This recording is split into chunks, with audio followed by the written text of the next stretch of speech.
कूटने का ही काम कर रहे हो। तुम्हें किस बात का ज्ञान है? न तो तुम्हें शास्त्रों का ज्ञान है और न ही गुरुदेव ने तुम्हें कभी ज्ञान दिया। अगर तुम्हें इतना ही ज्ञान है तो तुम ही क्यों नहीं अच्छे शब्द बता देते?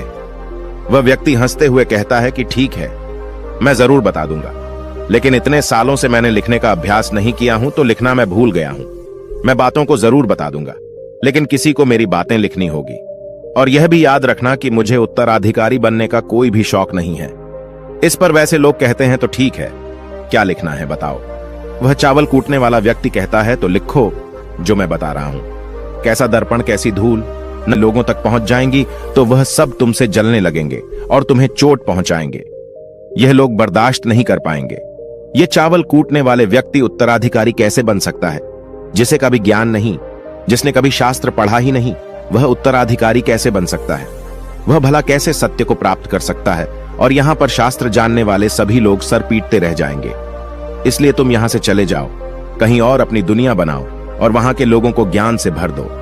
इस पर महात्मा बुद्ध ने भी अपने एक शिष्य से कहा था, जब तुम्हारे मन की सारे विचार शांत हो जाएं, तुम्हारे भीतर विचार आना बंद हो जाए, उस दिन से तुम्हें सत्य का अनुभव हो जाएगा। तुम सत्य का अनुभव करोगे, खुद को भी और इस ब्रह्मांड को भी समझ पाओगे। और यही बुद्धत्व प्राप्ति का पहला कदम है। मन को शांत करने का पहला तरीका जो बौद्ध ग्रंथों में बताया गया है वह खुद के विचारों पर करना। इन्हें अच्छे से समझना कि आखिर आपके अंदर कौन से विचार उत्पन्न हो रहे हैं, आपके अंदर आखिर क्या चल रहा है।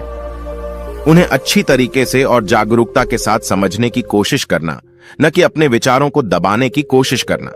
अगर आप अपने मन के विचारों को दबाने की कोशिश करते हैं तो यह गलत होगा, जिसकी वजह से मन और तेजी से भटकने लगेगा और बार बार भटकेगा। लेकिन जब भी आपको लगने लगे कि आपका मन बहुत तेजी से भटक रहा है तो तुरंत आप उस पर ध्यान देना शुरू कर दें। उसको जागरूकता के साथ देखें और अपने विचारों पर ध्यान दें।